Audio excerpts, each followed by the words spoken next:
Dani Caligula, je suis sûr que vous le connaissez. Avant, il faisait des vidéos sur YouTube très chiantes qui parlaient de philosophie. Il était déguisé en CPE de province sous Xanax. Et d'ailleurs, il s'est fait connaître. Vraiment, il a atteint le firmament de sa notoriété en clashant Raptor. Raptor lui a répondu. Et après, il a chialé. Ah, il a beaucoup chialé. Il chiale très bien, Dani. Il chiale tellement bien qu'il y a eu plein d'articles pour dire oh, regardez le pauvre gamin. Oh, le pauvre gamin, putain, il chiale. Il chiale. Après, il a pris une petite pause. Il était en dépression, le gamin, il était pas bien. Il est revenu. Alors aujourd'hui, fini le hamster de bibliothèque. Hein. Dani a évolué tel le Pokémon et il ressemblerait désormais plutôt à une fusion Potala, de la crime et de Mireille Mathieu. Bon, c'est dégueulasse, mais a priori c'est ghetto. Il est très sug, Dani. Très sug.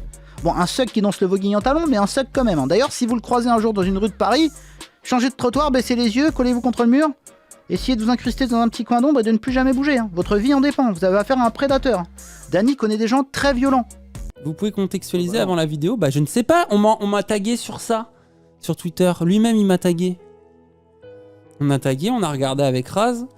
On a demandé avant à des gens s'ils risquaient la mort et ensuite on a fait, et ensuite on a fait le react. Fais gaffe, lui c'est un métallien, hein. Je pense qu'il va prendre tes couilles, il va en faire un bijou. Hein. Fais gaffe. Hein. Il va te faire des couilles en or, mais ça va pas être pour ton plaisir. C'est ça, hein, il a des grosses pinces, tu vois. Sien. Des grosses pinces pour travailler l'argent, le métal et tout. Imagine, mais vraiment, viens le dire. On t'invite. Face au pit. T'envoies un MP, on t'invite et tu lui dis en face. Bon, après, désolé, hein, s'il se ramène avec 30 gars, faut pas leur en vouloir. Hein. Des mecs de chantier en plus, un peu. Hein. Par contre, ça, gros. Imagine, il y a vraiment des mecs qui aiment se taper dans le bordel. Et quand s'ils entendaient ça. Fait bellec, hein. Oh là là là là. Mais écoute, on en reparlera plus tard. Hein. Salut à Dani qui me regarde en live. À bientôt. Qui a dit ça? C'est lui? Oui. Il va venir, il va te taper, c'est ça qu'il a dit? Bah, je sais pas. Il vient, on lui envoie l'adresse, il vient nous voir. Hein. T'en penses quoi? Oh non. Ça va pas commencer des trucs en mode oh là là. Non, mais c'était une petite vidéo où il nous insulte. Hein. Petite vidéo rigolo. Il est un peu bête. Oh là là. On passe à autre chose. Dani, ça va pas du tout. Je veux dire, faut que tu remettes ton ancien costume. Hein. Parce que pour faire le collégien qui dit ouais papa, il fait du judo, il va venir, il va te faire une prise, il va te taper. Hein. Ce serait beaucoup mieux de remettre ton petit pull rouge et tes lunettes. Parce que là, avec ton look de vogueur, fashion victime, et ton accent de wesh un peu blasé, ça ne colle pas. Il y a un truc qui va pas en fait. C'est pas crédible. Pas du tout. Ça fait pas peur en fait. Alors comment Dani Caligula occupe ses journées? Comment gagne-t-il sa vie aujourd'hui? Quand il est pas en train de braquer le CNC, c'est-à-dire nos impôts. Alors non, figure-toi que nous ça va. Hein. Ça paye des grosses cotisations sociales. Hein. Ça finance la suite ici. Hein. On est financé par le pouvoir français, par le soft power français, le CNC. Vous avez le seum, c'est nous la France, c'est pas vous. Hein. On est financé par le pouvoir français. Et bien c'est simple, il réalise des vidéos sur Twitch. Toujours aussi chiantes, je vous rassure. Hein. Moi j'ai essayé de regarder, même quand il parle de moi, j'ai beau être une énorme attention war. Même quand il parle de moi, j'arrive pas à regarder plus de 5 minutes. C'est insupportable. Ah, c'est horrible.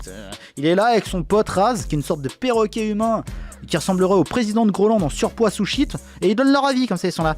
Oh là là, ah ça c'est bien, ils regardent des vidéos YouTube comme ça, ils sont là. Ah ça c'est bien, ça c'est pas bien.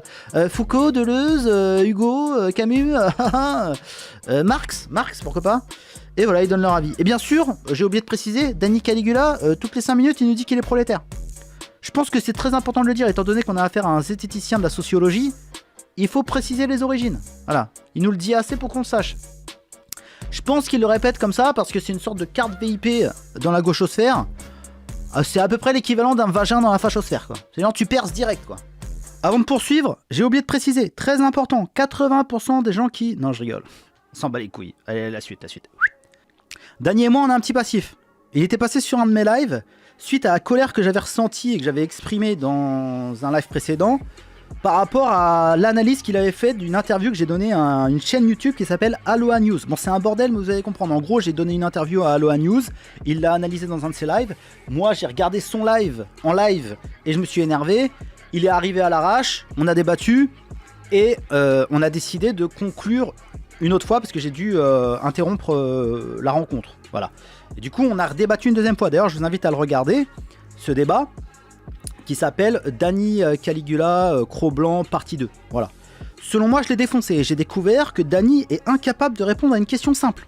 Je vous donne 2 illustrations, vous allez vite comprendre. Ceci, ils viennent ici juste chercher un meilleur... Il y en a qui se sont battus, qui sont tombés au combat pour la France, ils étaient même pas français, oui.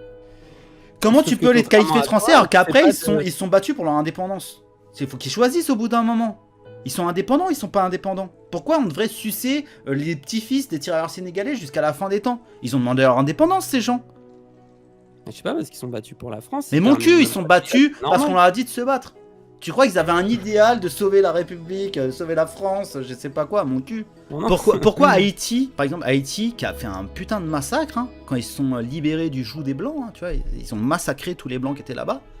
Et tu trouves ça normal qu'aujourd'hui on les accueille? C'est-à-dire que s'ils se sont battus pour la France, on doit les accueillir. S'ils ont massacré des Français, on doit les accueillir aussi.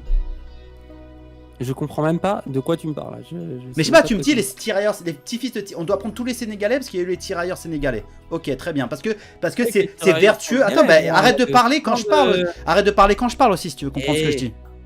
D'accord? Je te dis pourquoi c'est vertueux dans un sens, pourquoi ça justifie leur présence ici vu que leurs grands-parents se sont battus pour la France, et pourquoi les autres qui se sont battus contre la France et qui ont massacré des Français et des Blancs, eux aussi il faut les accueillir, les Haïtiens aussi. Là dans ce cas-là c'est pas invalidant, c'est pas disqualificatif. Disqualifiant pardon. Explique-moi.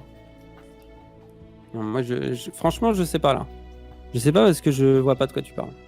Quel nœud mental il peut se passer dans ta tête? Parce que tout à l'heure, qu'est-ce que t'as fait? T'as dénoncé quoi? Le fait qu'on envoie nos usines à l'étranger.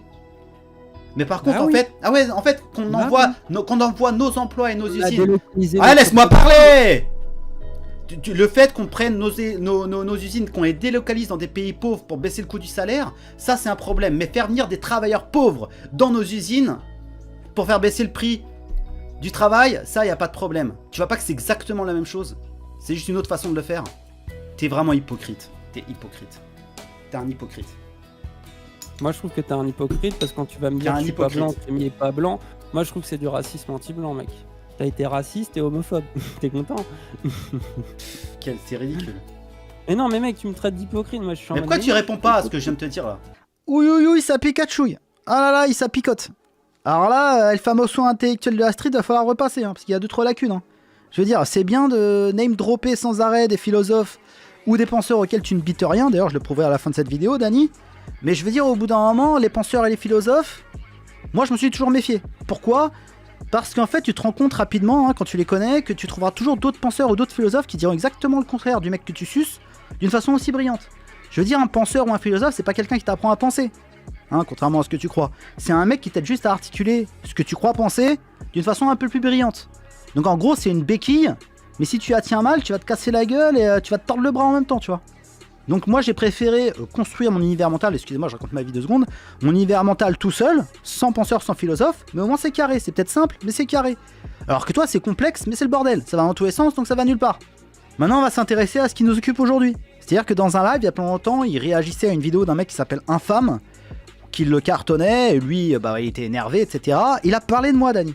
C'est-à-dire que dans la même phrase, il a mis pédophilie, Pirorca, Cro-Blanc. Débord Et le quand fond, vous oui, voyez c'est le vrai. niveau des miennes, on voit qu'il y a un des 2 youtubeurs qui est sponsorisé par un pédophile. Quoi? Il parle de Pirorca? Comme son pote Cro-Blanc? Je sais ce que tu vas dire, Dany. Tu vas dire, j'ai rien dit.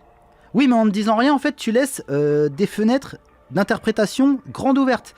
Et ces fenêtres, elles sentent le caca. Hein. Je veux dire, d'ici, la phrase ne me plaît pas. Il y a plein de gens qui sont venus me le dire. Hein. Donc, je veux dire, il n'y a pas que moi. Hein. Je suis pas parano.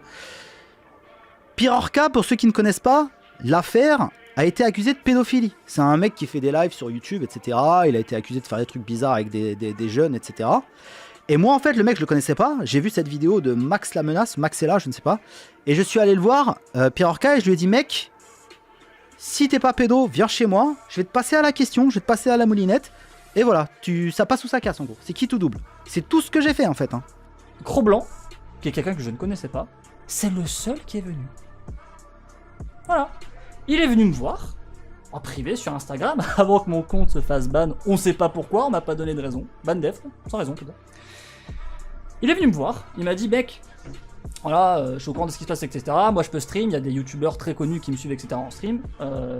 Te défendre solo, ça marchera pas. Sans table d'un mec qui se défend solo. Viens devant moi argumenter. Je te déglingue tous tes arguments correctement, etc. comme il faut, jusqu'au bout pour voir si t'es honnête, etc. Et ça pourrait un petit peu atténuer les choses, etc. Un petit peu calmer les choses. Je lui ai proposé de le défoncer si c'était un pédo, ou de relativiser un petit peu les accusations qui lui étaient portées si c'était pas un pédo. C'est tout ce que j'ai fait, d'accord ? Et Dany se permet à m'accoler à cette affaire. Dany, ça va pas se passer comme ça. C'est vraiment dégueulasse, étant donné que tu connais pas mon œuvre, étant donné que t'arrêtes pas de dire que mon rap est éclaté, que t'as jamais écouté mes albums, espèce de sombre caca. Mais j'ai quand même réalisé 2 vidéos clippées, 2 chansons clippées, qui appellent à la mise à mort légale, hein, bien sûr, à la peine de mort pour les pédophiles. 1 balle dans la tête et 2 balles dans la tête. D'accord ? C'est une question qui me préoccupe depuis toujours. J'ai créé des tutoriels en ligne qui sont encore utilisés aujourd'hui par les chasseurs de pédos pour chasser les pédos sur Internet. Tu peux te renseigner. Je suis connu, en fait, dans la chasse aux pédophiles, dans la lutte contre la pédophilie. Donc, je vais dire, ça ne passe pas. Donc maintenant, Dany, tu veux parler de pédophilie ? On va en parler, il n'y a pas de problème. Toujours partant pour en parler, mec. À tout de suite.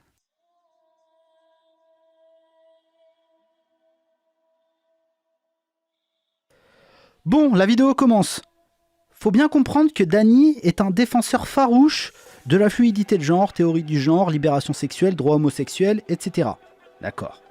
Moi, le problème, c'est que ces trucs-là me dégoûtent un petit peu, donc en fait, j'ai tendance à confondre 2 mecs qui s'appellent Kinsey et Monet. Quand il est venu dans mon émission, j'ai cité Kinsey, qui est quand même à l'origine de tout le bordel, hein, on va en parler, mais c'était plutôt Monet que je visais. Papa, je pense que je suis un homme et je veux entamer un parcours de transition. C'est quoi ta réaction ? Bah, je la convaincrais d'attendre d'être... Majeur, ouais, bah imagine parce du coup, qu'en elle fait, attend d'être majeure, parce qu'en fait, et elle va dit, juste se maintenant, je stériliser. suis majeur, je vais le faire. Papa, je vais le faire. Comment tu elle réagis ? fera, qu'est-ce que tu veux que je te dise ? Je peux rien y faire. Mais pendant ce Mais temps, tu vas continuer à les aimer, à les supporter, j'imagine. Bah, c'est forcément. ton rôle de père. Forcément.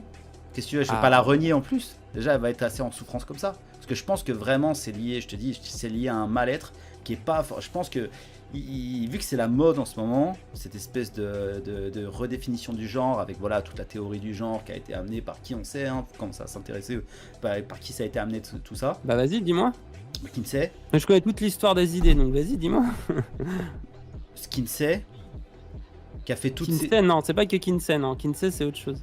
Bah, Kinsey, il est plutôt, ce qu'on dit Libération- aujourd'hui, il est libération plutôt sexuelle. cancel, hein. Quoi ? Alors j'ai tort dans le sens où Alfred Kinsey n'a pas travaillé directement sur la théorie du genre. Mais sans Alfred Kinsey, et ça je l'affirme haut et fort, la théorie du genre n'aurait jamais existé. Elle n'aurait jamais atteint les mêmes niveaux de notoriété. Tout simplement pourquoi ? Parce qu'Alfred Kinsey a détruit la morale. Il a complètement brisé la vision qu'avaient les Américains de leur sexualité. Comment ? En produisant 2 rapports, un en 1948 et un autre en 1953, sur les habitudes sexuelles des Américains. D'abord pour les hommes, ensuite pour les femmes. Dans ces rapports, il y démontrait que les hommes et les femmes américains avaient beaucoup plus de rapports homosexuels, de fantasmes homosexuels, qu'ils le croyaient. Beaucoup plus de relations extra-conjugales et avant le mariage, que les femmes se faisaient beaucoup plus avorter. Et qu'en général, les gens avaient beaucoup plus de pratiques déviantes, enfin, selon les critères de l'époque, qu'ils le croyaient. Ces rapports ont fait l'effet d'un tsunami dans la société américaine et occidentale en général. Alfred Kinsey a permis de lever tout un tas de tabous autour de l'homosexualité, de l'avortement, des rapports en mariage, etc. Il a permis en fait de redéfinir complètement l'identité sexuelle des gens aux États-Unis. Donc sans Kinsey, il n'y aurait pas eu tout ce qui existe aujourd'hui, parce qu'il n'y aurait pas eu la place. Il a créé la place, il a créé le vide qui a permis de reconstruire derrière tout un tas de nouvelles théories. Le problème, c'est que Kinsey a oublié de préciser qu'il avait complètement bidonné ses échantillons.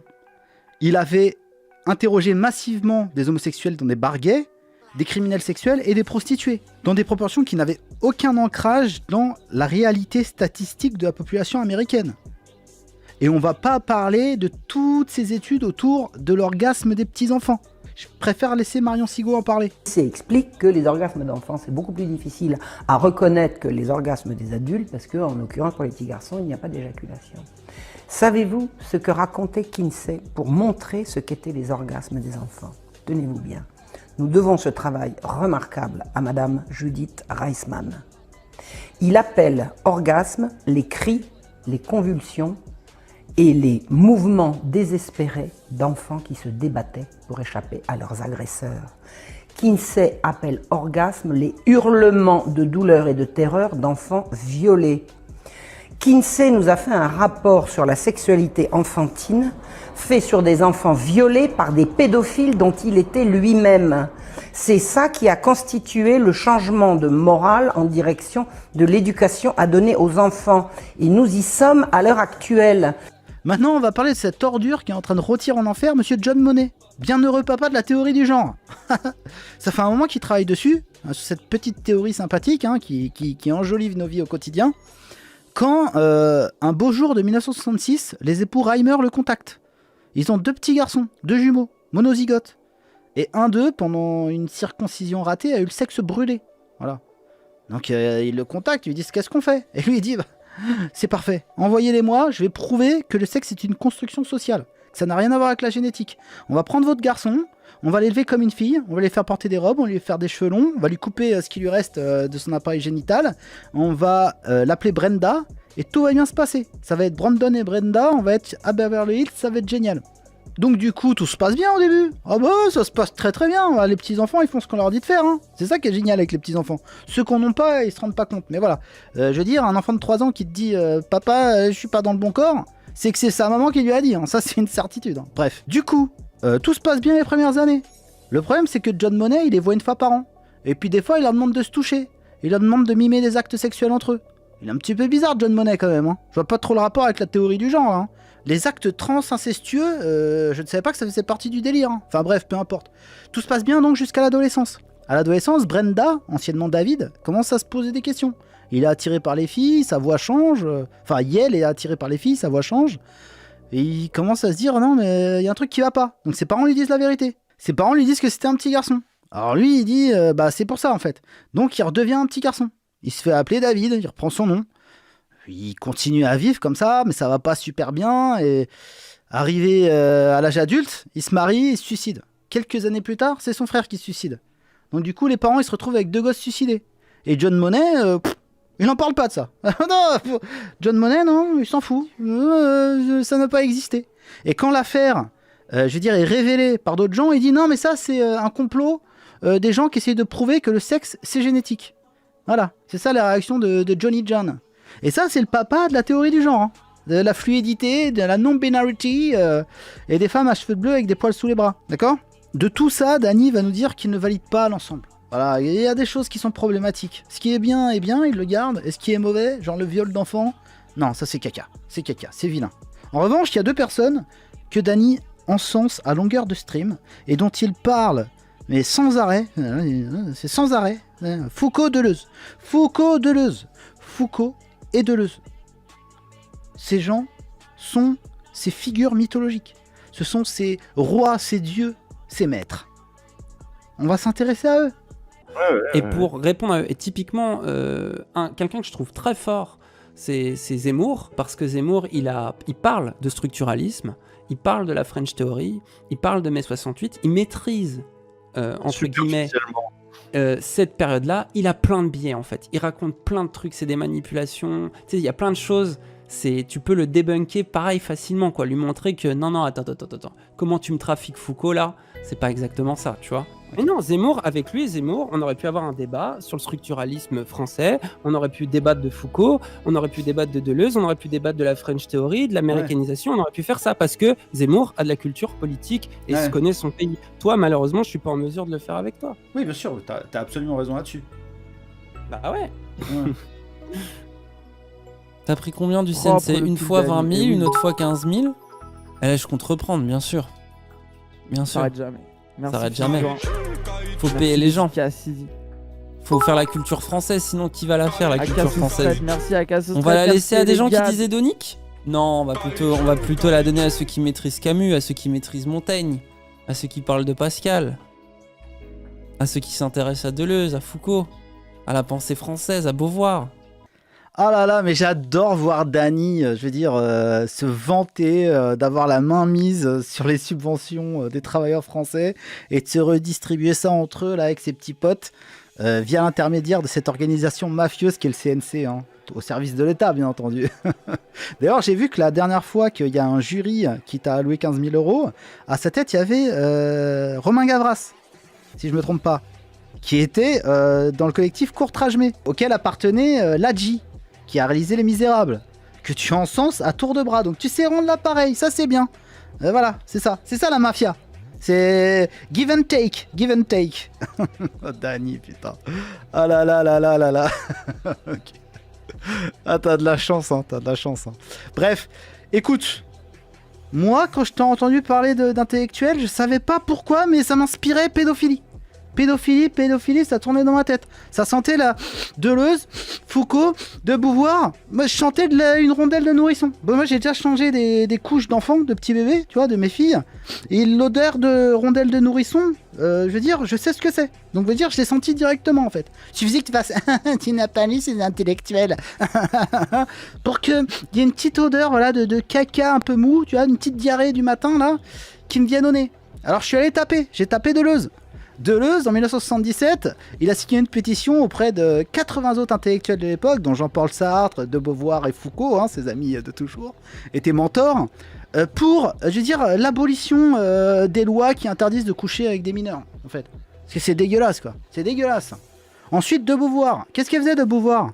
Bah, elle était maquée avec Jean-Paul Sartre. Jean-Paul Sartre, il faut savoir qu'il adorait les petites vierges. Alors, qu'est-ce qu'elle faisait, Simone de Beauvoir ? Eh ben, elle séduisait des élèves à elle, hein, des jeunes filles encore vierges. Hein. Et après, elle lui amenait. Voilà, c'était ça qu'elle faisait, ta petite de Beauvoir. Ah, elle est bien, cette dame. Hein.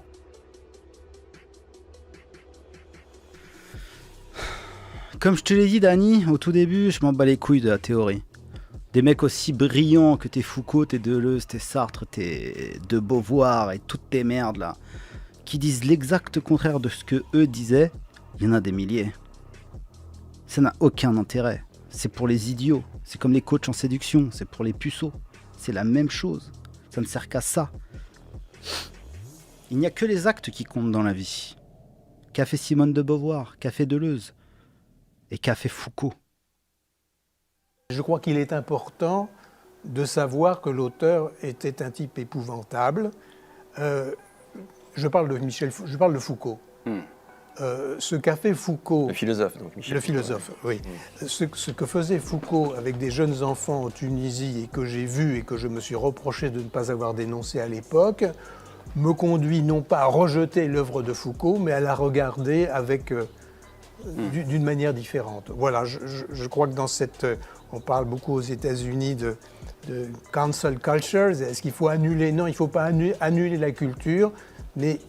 il faut la voir avec un regard double. Pour traduire, voilà, Foucault qui était selon vous un pédophile. Oui, enfin je donne des détails. Et qu'on ne rappelle pas en général quand on parle de Foucault. Ce sont des choses qui parfaitement ignobles, avec des jeunes enfants. La question du consentement ne se posait même pas. Il n'était pas blanc, il n'était pas français. Enfin, c'est des choses d'une laideur morale extrême. Et je relis Foucault, ça m'arrive, mais je sais qui est Foucault. Voilà, je crois que c'est ce double regard qui s'impose. C'est ça, tes petits penseurs à toi? C'est ça, tes maîtres à penser? Des gens qui enculent des enfants? Vraiment?